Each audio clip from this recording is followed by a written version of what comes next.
Bienvenue à tous les pasteurs, séminaristes et fidèles qui assistent à la conférence en ligne de Nouveau Ciel, Nouvelle Terre Shincheonji, témoignages sur les paraboles et la réalité des secrets du royaume des cieux.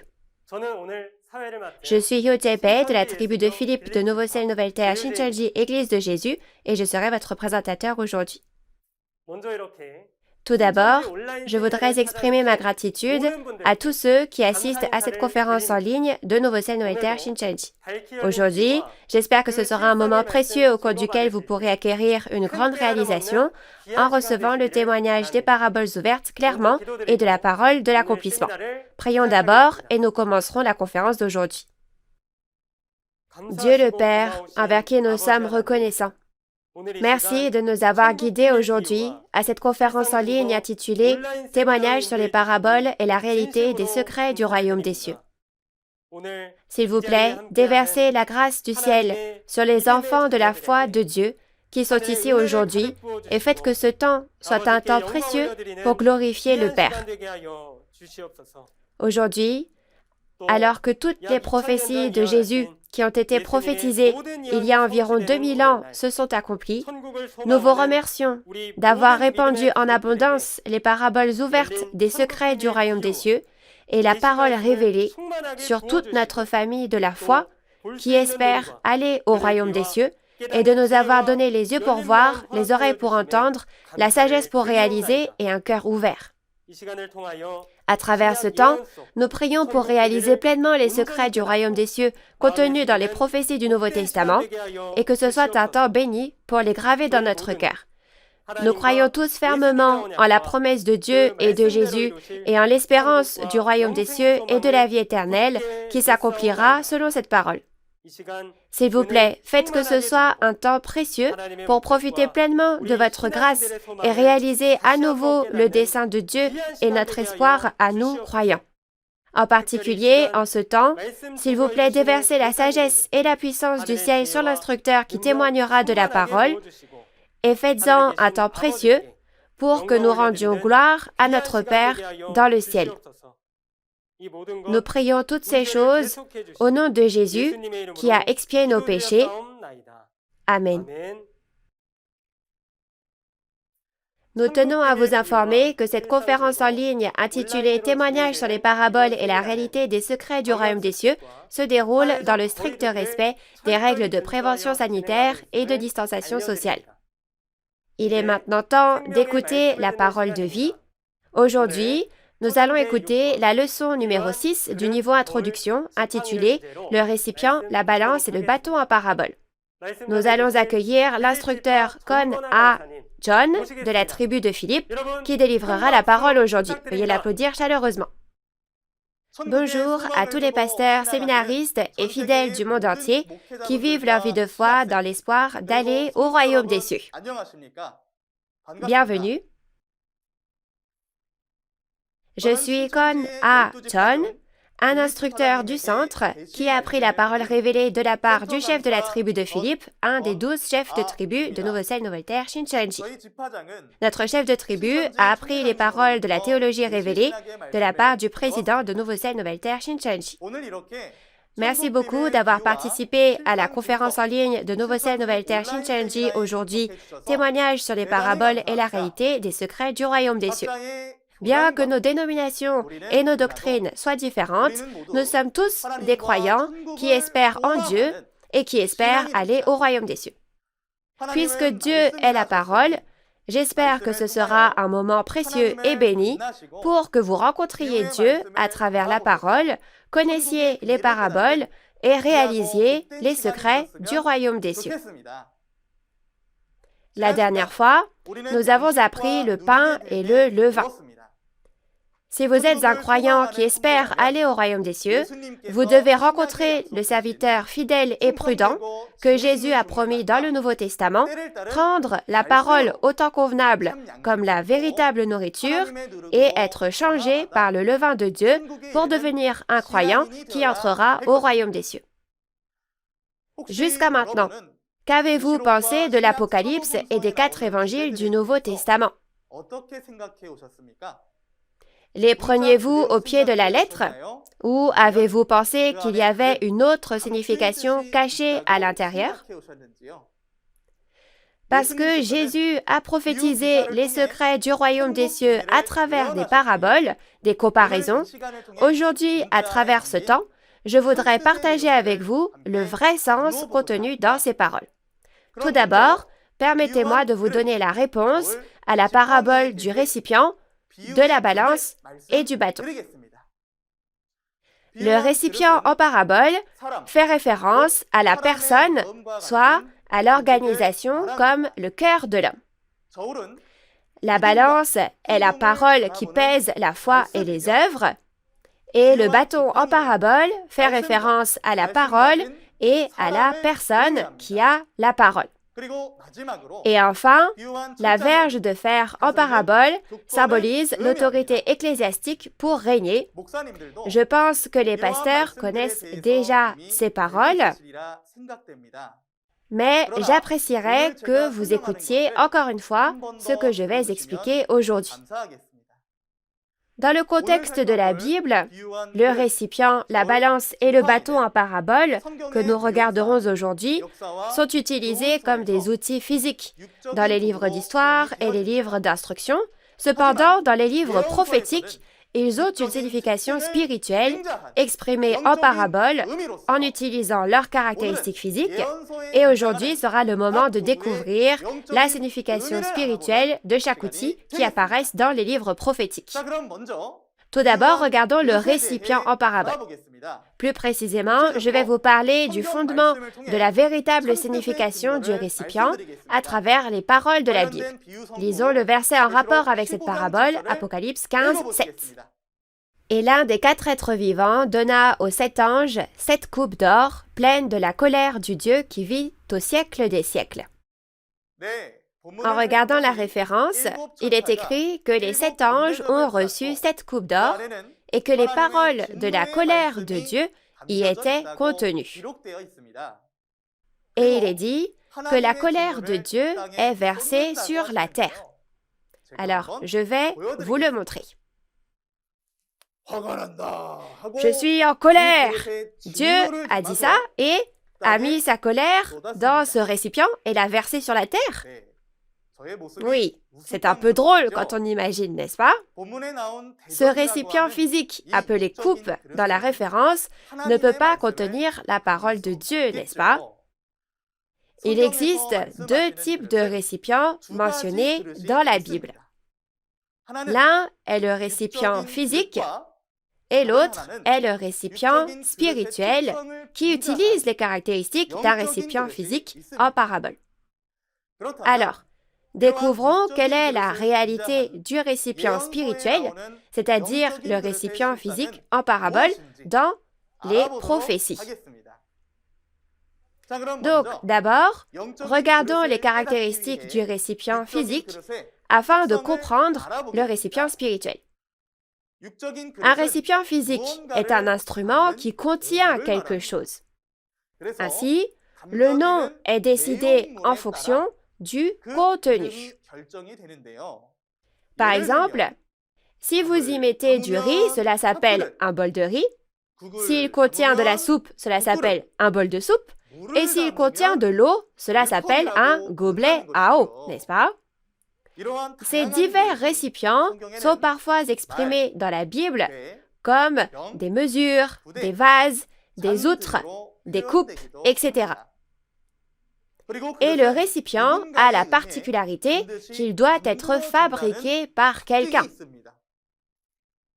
Si vous regardez Ésaïe 64, versets 7 ou 8 en fonction des versions, le potier qui fabrique le récipient verse de l'eau dans l'argile, le façonne et le fait cuire au feu pour fabriquer un récipient. Ici, Dieu est comparé au potier et l'homme à l'argile. Maintenant, lisons ensemble Romains 9, versets 21 à 24 pour découvrir quel genre de récipient est fait à partir de cet homme semblable à de l'argile. Le potier n'est-il pas maître de l'argile? pour faire avec la même masse un vase d'honneur et un vase d'un usage vil? Et que dire si Dieu, voulant montrer sa colère et faire connaître sa puissance, a supporté avec une grande patience des vases de colère formés pour la perdition, et s'il a voulu faire connaître la richesse de sa gloire envers des vases de miséricorde qu'il a d'avance préparés pour la gloire? Ainsi nous a-t-il appelés, non seulement d'entre les Juifs, mais encore d'entre les païens. Oui, vous avez bien lu. Le vase, c'est nous. Et il est dit qu'il nous a appelés non seulement d'entre les Juifs, mais aussi d'entre les païens. Par conséquent, on peut voir que Dieu, qui est le potier, choisit spécialement une personne et l'appelle parmi de nombreuses personnes, comme de la terre, et on peut voir que c'est une personne de devoir qui contient dans son cœur la parole de Dieu, qui est comme de la nourriture et la délivre.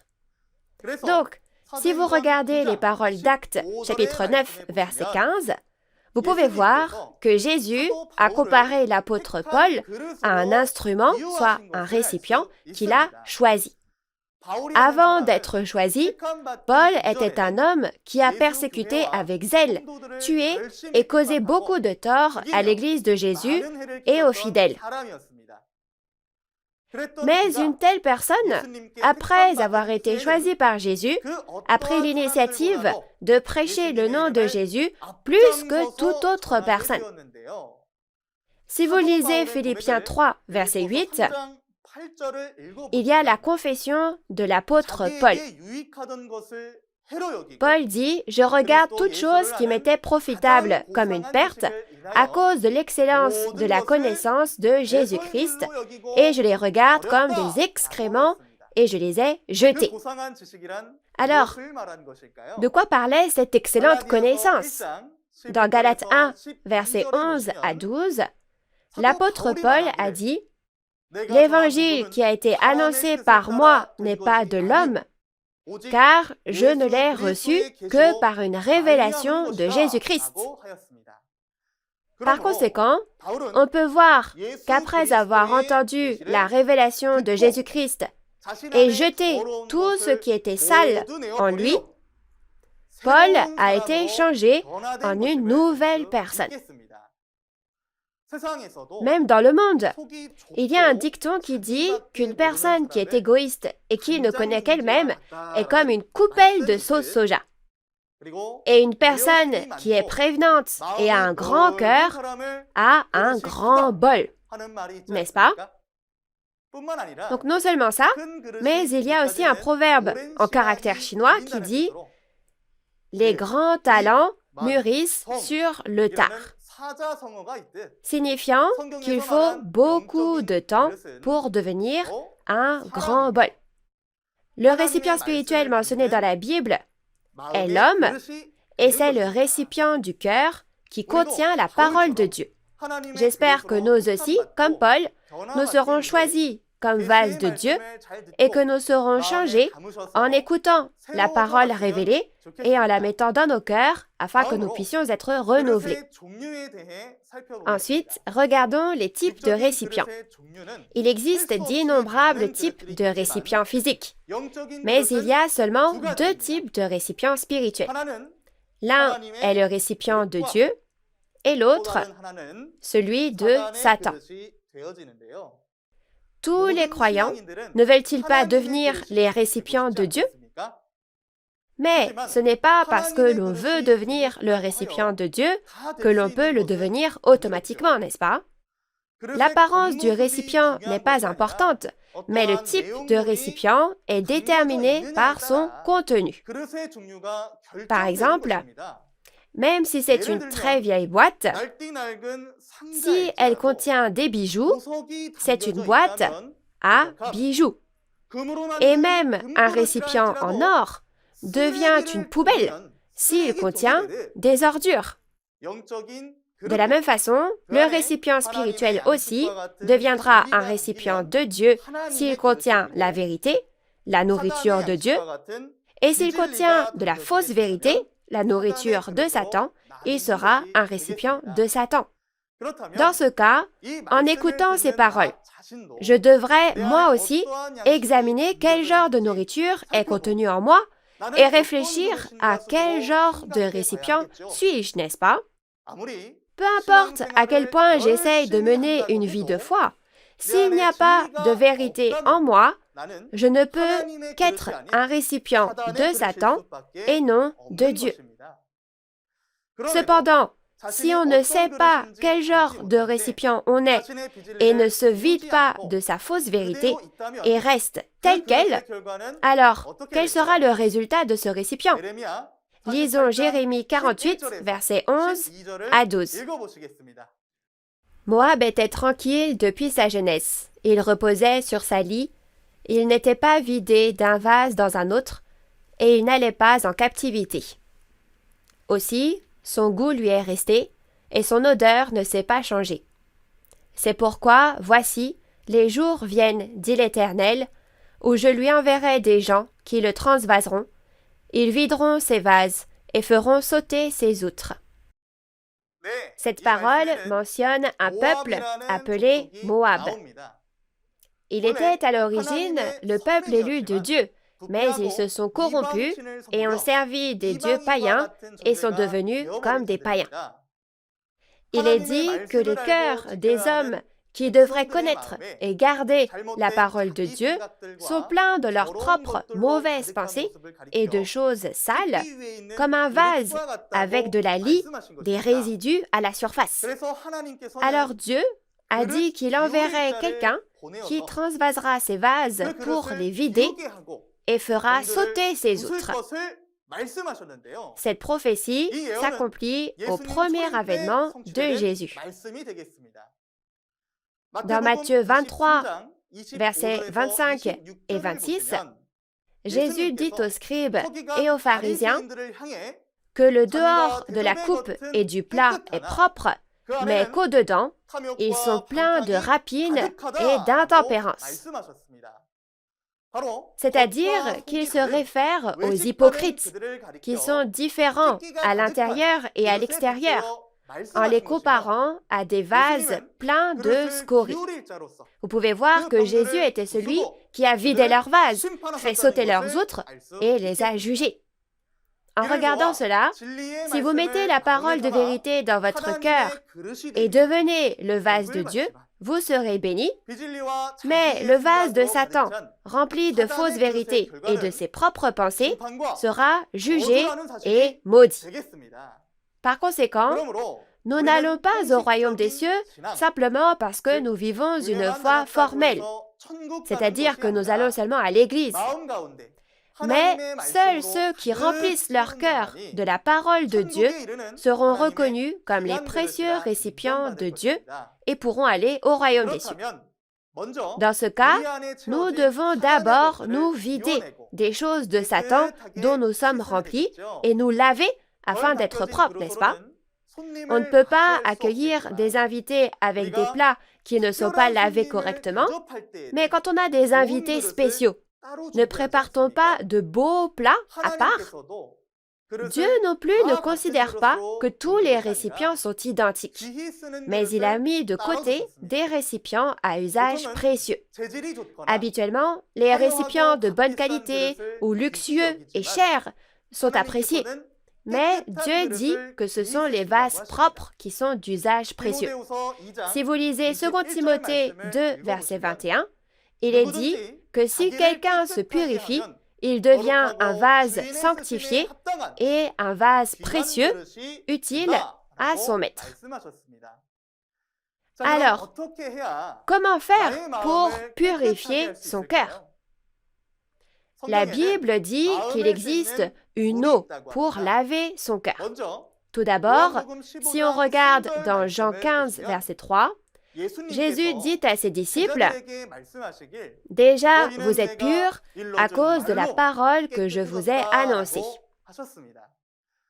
Et si vous lisez 1 Pierre, chapitre 1, verset 22, il a dit, « Ayant purifié vos âmes en obéissant à la vérité. » Tout comme nous lavons les choses sales avec de l'eau physique, C'est la parole de Dieu qui va nettoyer l'esprit qui a été sali. Même maintenant, ce que nous entendons est la parole révélée, les paraboles clairement ouvertes.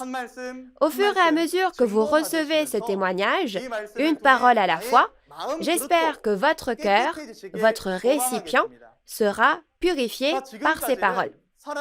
Jusqu'à présent, nous avons vu le récipient, qui est le cœur de l'homme en parabole, mais un récipient plus grand, contenant des personnes, apparaît également dans la Bible.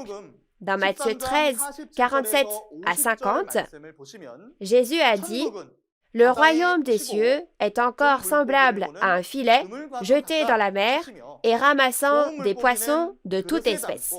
Il est dit qu'on met les bons poissons dans des paniers et que l'on jette les mauvais. » Les paroles de Matthieu 13 font référence à un contenu spirituel dont Jésus a parlé en parabole concernant les secrets du royaume des cieux.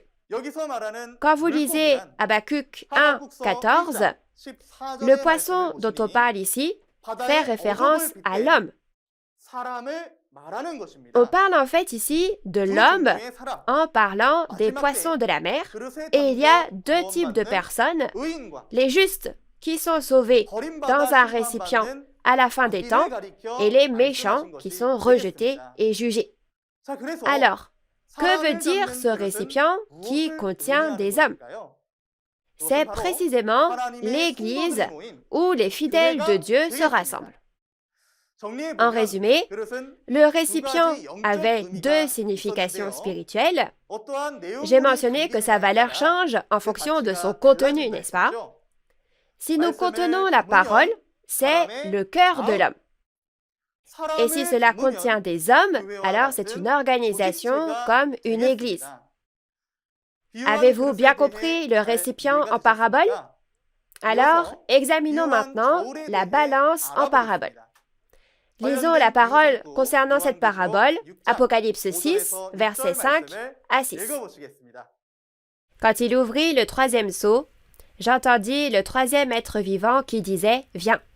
Je regardai, et voici, parut un cheval noir. Celui qui le montait tenait une balance dans sa main. Et j'entendis, au milieu des quatre êtres vivants, une voix qui disait « Une mesure de blé pour un denier, et 3 mesures d'orge pour un denier, mais ne fais point de mal à l'huile et au vin. » En regardant la référence, lorsque le troisième sceau est ouvert, un cheval noir apparaît. Il est dit que le cavalier de ce cheval noir avait une balance à la main. Il existe deux types de balances mentionnés dans la Bible. La balance physique et la balance spirituelle, soit la balance physique en parabole. La parole de l'Apocalypse est une prophétie concernant le second avènement du Seigneur quand Jésus revient. Alors, regardons le sens de la balance en parabole afin de comprendre la réalité de cette prophétie en parabole. Examinons d'abord les caractéristiques physiques de la balance. Une balance est un outil utilisé pour mesurer le poids d'un article lors de l'achat au marché, n'est-ce pas? C'est donc un outil qui juge du poids d'un objet, s'il est léger ou lourd, en le pesant, soit en le mesurant. Donc, nous pouvons dire que la balance est un outil pour juger et le standard pour juger, n'est-ce pas? Alors, que pèse la balance spirituelle, la balance physique en parabole, dans les prophéties? Il y a deux sortes de choses spirituelles, celle de Dieu et celle de Satan. Donc, il doit y avoir la balance de Dieu et la balance de Satan, n'est-ce pas? D'abord, regardons la balance de Dieu. Que pèse la balance de Dieu? Et que signifie le fait de peser? Dans Proverbe 24, verset 12, Dieu dit que la balance de Dieu pèse le cœur des hommes. Et il est dit, celui qui veille sur ton âme ne le connaît-il pas? Donc, Dieu veut peser nos cœurs, les examiner et il veut les connaître. Et ce qui est dans notre cœur est révélé par nos actions. Dans 1 Samuel chapitre 2 verset 3, il est dit que nos œuvres sont pesées et que nous serons jugés selon ces dernières. Par conséquent, cette balance est un outil de jugement pour juger les cœurs et les œuvres des croyants sur la base de la balance de Dieu, afin de savoir s'ils sont dignes ou non aux yeux de Dieu. Si vous regardez les paroles de Job 31, verset 6, les balances de Dieu sont justes. Puisque le jugement de Dieu est juste, nous devons devenir des croyants dignes selon le cœur de Dieu, parce qu'il juge quiconque est sur la balance selon une norme juste. Dans le monde, le tribunal juge si les actions d'une personne sont un péché ou non à travers le corps des lois. C'est pourquoi ce recueil des lois peut être comparé à une balance, car c'est la norme pour juger du poids du péché d'un pécheur qui a été amené au siège du jugement. Donc, si vous regardez les symboles des institutions administratives liées à la loi, vous pouvez voir qu'une balance y figure. Cela veut dire que la loi est comme une balance et contient la volonté de juger équitablement selon la loi. Dieu aussi pèse notre foi et nos œuvres sur la base des lois de Dieu. Chers auditeurs, alors quelles sont les lois que les croyants doivent respecter? C'est précisément la parole de Dieu. Cette parole de Dieu est la norme, c'est le standard de notre foi et de la loi. C'est pourquoi Dieu juge tout en utilisant la parole de Dieu comme une balance. Alors, que se passera-t-il si la balance de Dieu montre notre manque de foi et d'œuvre? Dans Daniel 5, 25 à 30, le roi du royaume païen de Babylone, le roi Belshazzar, commet un péché devant Dieu en versant du vin païen dans les coupes de Dieu qu'il a volées dans le temple de Jérusalem et en adorant les dieux païens. À ce moment-là, un doigt humain est apparu et a commencé à écrire « Méné, Méné, Tekel, Ubarsin ». Et la signification de ces paroles ici est « Le roi a été pesé dans la balance de Dieu et il a été trouvé léger ». Alors, l'expression « il a été trouvé léger » signifie que ses œuvres n'étaient pas dignes aux yeux de Dieu. En conséquence, le roi est mis à mort la nuit même. La raison pour laquelle nous avons regardé cette histoire est qu'il y a aussi un jugement avec la parole à l'ère du Nouveau Testament aujourd'hui. Jean 12, verset 48, dit que Jésus jugera dans les derniers jours avec la parole qu'il a annoncée. Et dans Apocalypse 20, verset 12, les livres sont ouverts et chaque personne est jugée selon ses œuvres en fonction des paroles qui y sont écrites. Donc, les livres qui ont été ouverts, c'est la parole de Dieu dans les 66 livres de la Bible. Par conséquent, j'espère que tous vous irez absolument au royaume des cieux par la foi et par des œuvres qui sont dignes du cœur de Dieu en réalisant la parole de Dieu avec la parole clairement ouverte. Il n'y a pas seulement la balance de Dieu, mais aussi la balance fausse, c'est-à-dire la balance de Satan. Lisons Proverbes chapitre 11, verset 1. La balance fausse est en horreur à l'Éternel, mais le poids juste lui est agréable. Quand on regarde la parole, on voit que Dieu a en horreur la balance fausse, mais le poids juste lui est agréable, c'est-à-dire la balance juste. Ici, la balance juste est la balance de Dieu et la balance fausse est la balance de Satan.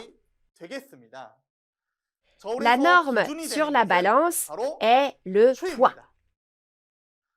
La balance de Dieu sera un poids juste, c'est-à-dire la vérité, et la balance fausse de Satan sera un poids trompeur, c'est-à-dire la fausse vérité.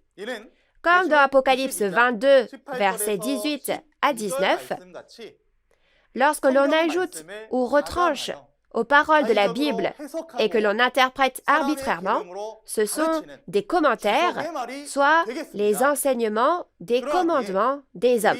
Par conséquent, il est très important pour nous, croyants, de faire la distinction entre la véritable vérité et la fausse vérité mensongère. Dans Osée 12, versets 7 ou 8 en fonction des versions, il est écrit que le marchand aime à tromper avec de fausses balances à la main. L'Église est comparée ici à un marché et le marchand avec de fausses balances, le marchand étant un faux pasteur, fait référence au faux pasteur trompant les fidèles avec la fausse vérité, c'est-à-dire avec de fausses balances.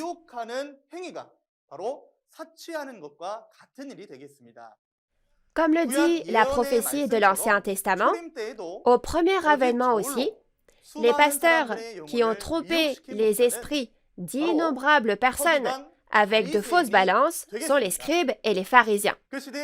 À cette époque, les Israélites physiques n'ont pas accepté Jésus, qui est venu avec la vraie vérité, en tant que vrai pasteur de Dieu.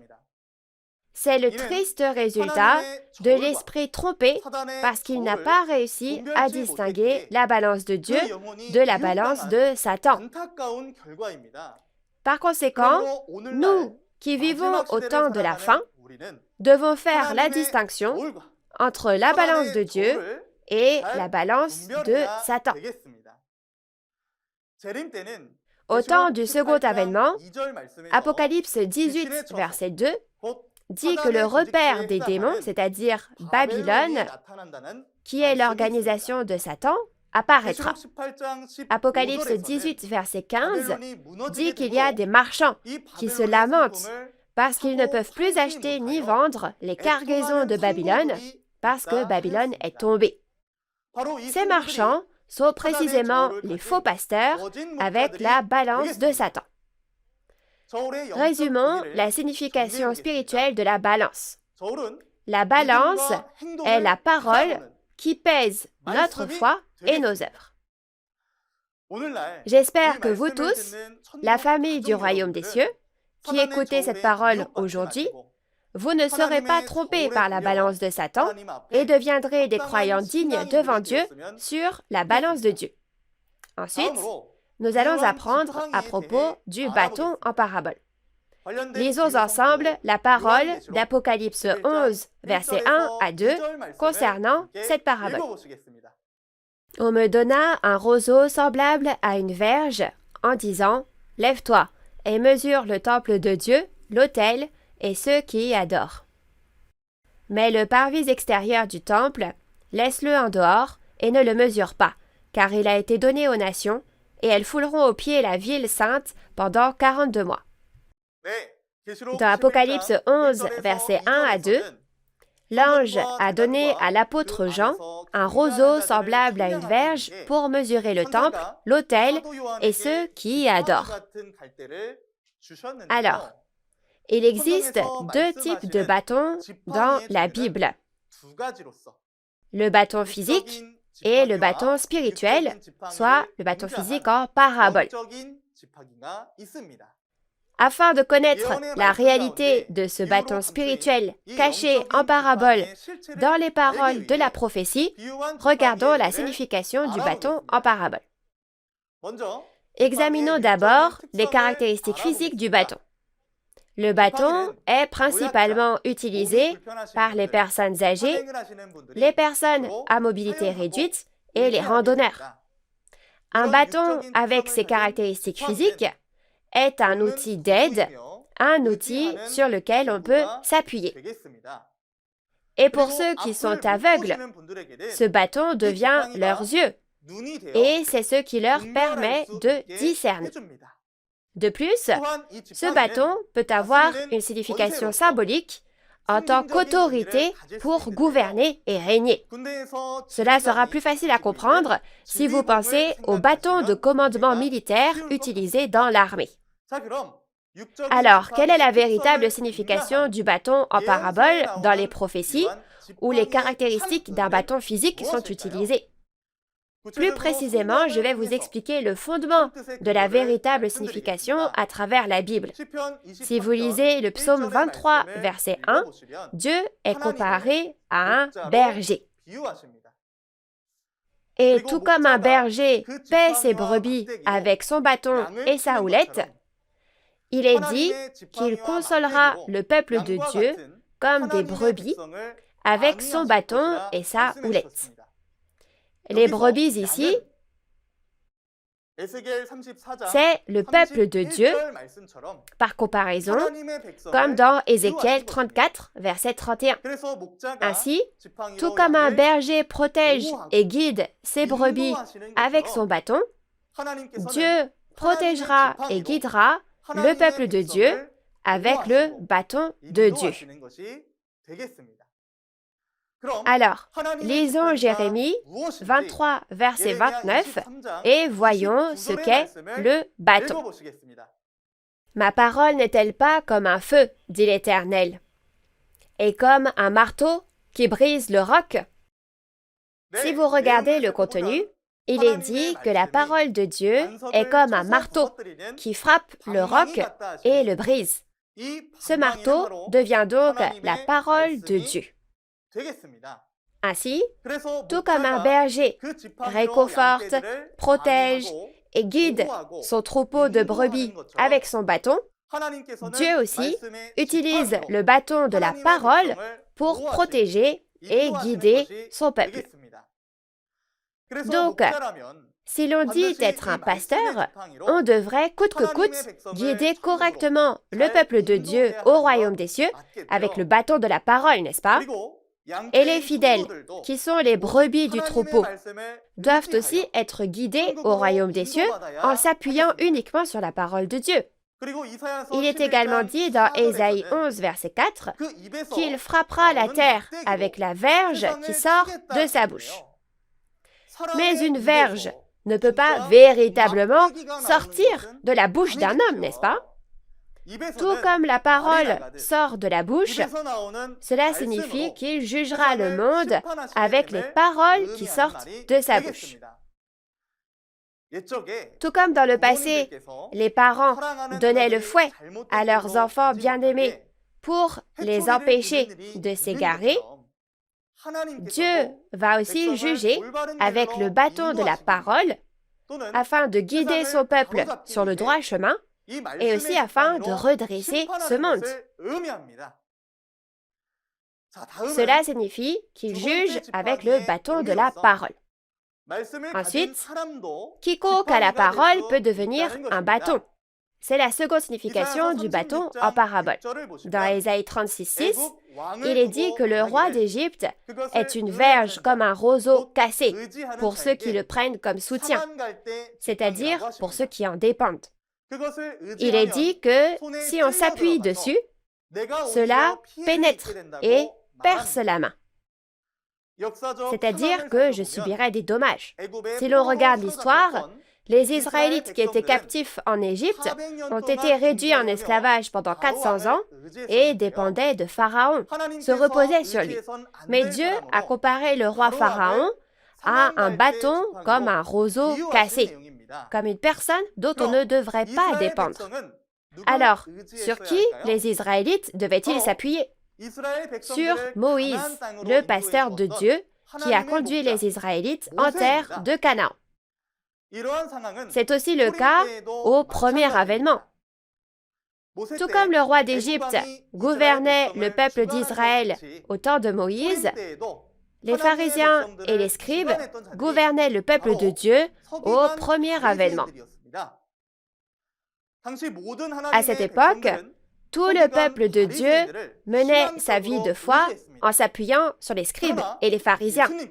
Cependant, Jésus a dit qu'ils étaient des serpents, des races de vipères, révélant ainsi qu'ils étaient de faux pasteurs appartenant à Satan et témoignant que si on s'appuie sur eux comme sur un bâton, on ne sera pas guidé par eux au royaume des cieux.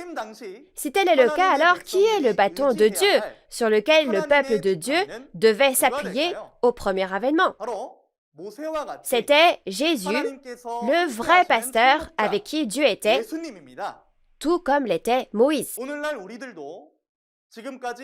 Aujourd'hui, nous devons également réfléchir au type de bâton sur lequel on s'est appuyé et sur lequel nous avons compté jusqu'à présent, et nous devons trouver le bâton de Dieu.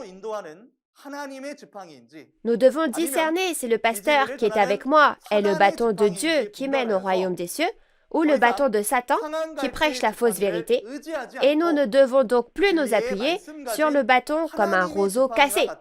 Il faut aller vers le vrai pasteur qui est comme le bâton de Dieu, qui a la parole de vérité.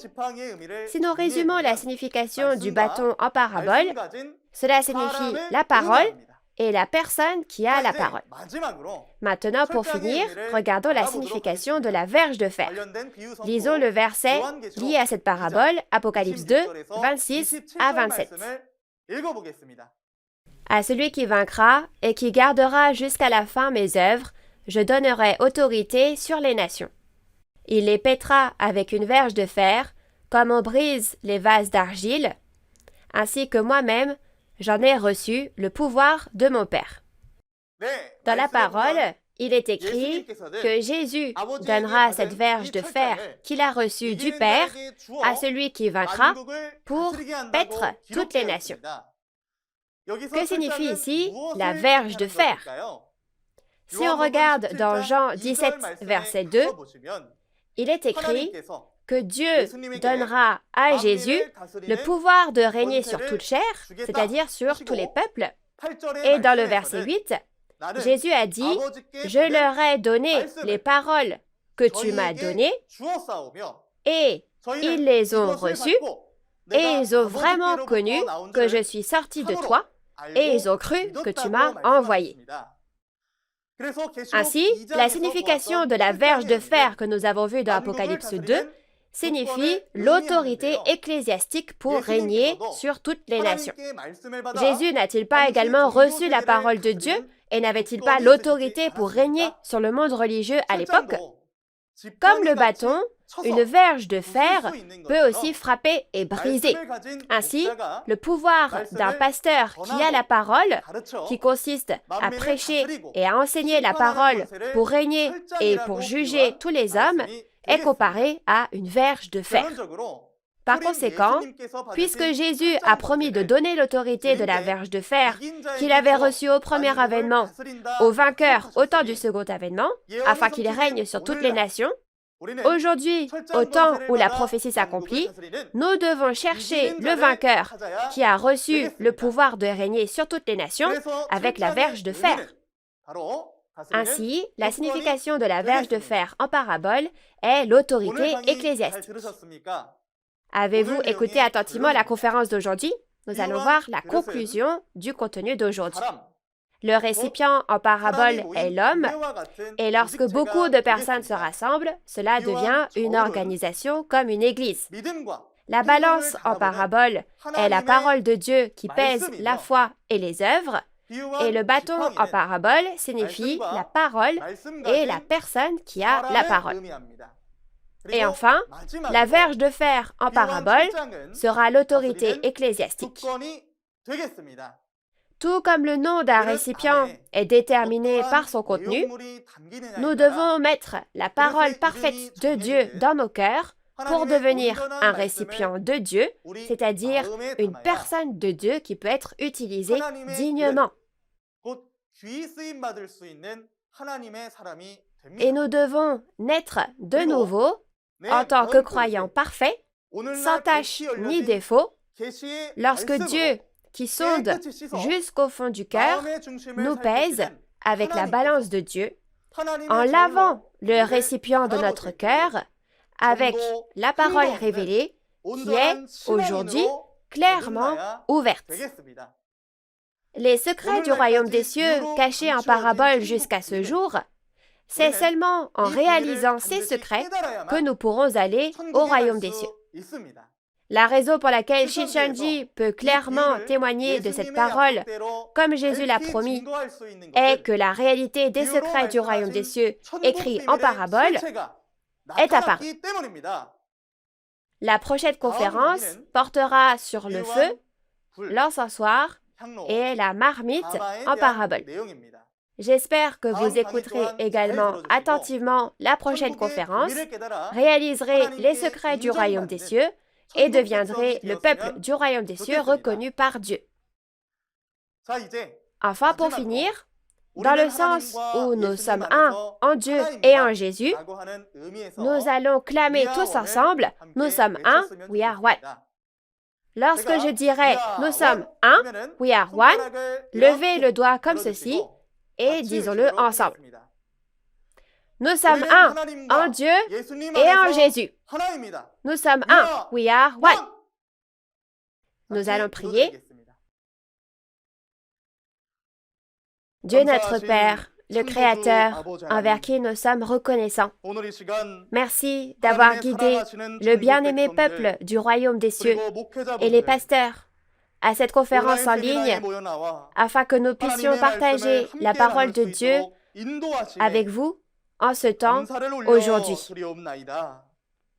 Dieu notre Père, aujourd'hui, nous avons médité ensemble sur le récipient, la balance et le bâton en parabole. S'il vous plaît, régnez sur le cœur de tous ceux qui ont participé, afin qu'ils puissent devenir des vases de Dieu et des croyants dignes lorsqu'ils seront pesés sur la balance de Dieu. De plus, que cela ne se termine pas juste en écoutant une fois la conférence, mais aidez-nous à transmettre cette parole révélée des conférences en ligne aux fidèles qui sont éduqués par nos bien-aimés pasteurs.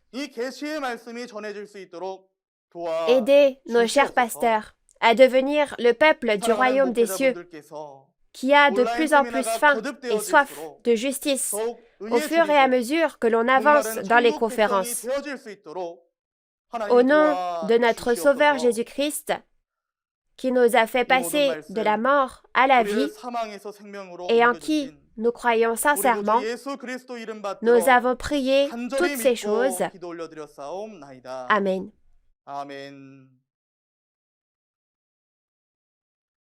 Merci beaucoup d'avoir écouté jusqu'à la fin. Si aujourd'hui vous réalisez le sens du feu en parabole, vous pourrez comprendre le sens des paraboles disant que Jésus est venu jeter un feu sur la terre. Beaucoup de personnes ont diverses interprétations du jugement par le feu au temps de la fin et disent « c'est une guerre nucléaire » ou « c'est la troisième guerre mondiale ». Nous allons vérifier à travers la Bible s'il s'agit d'un jugement par le feu physique ou d'un jugement par le feu spirituel. Ce jugement n'est pas un jugement par le feu qui brûle physiquement la terre et la consume. Nous qui vivons dans les derniers jours devons réaliser tous les secrets du royaume des cieux, car si nous ne réalisons pas les secrets du royaume des cieux, alors nous ne pourrons pas aller au royaume des cieux.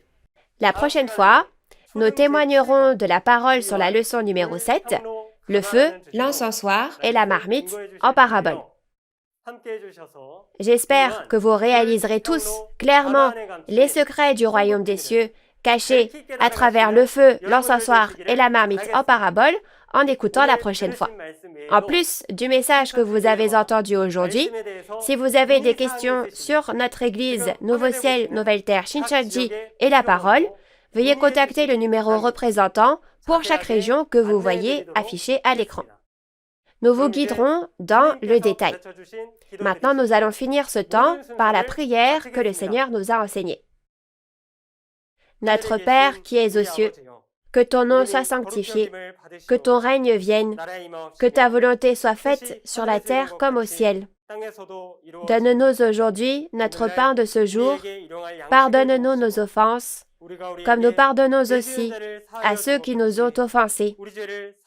Et ne nous laisse pas entrer en tentation, mais délivre-nous du mal. Car c'est à toi qu'appartiennent le règne, la puissance et la gloire, pour les siècles des siècles. Amen. Avec cela, nous rendons grâce et gloire à Dieu le Père qui nous a accordé ce temps et concluons la conférence « Témoignage sur les paraboles et la réalité des secrets du royaume des cieux ». Merci à tous ceux qui ont été avec nous jusqu'à présent.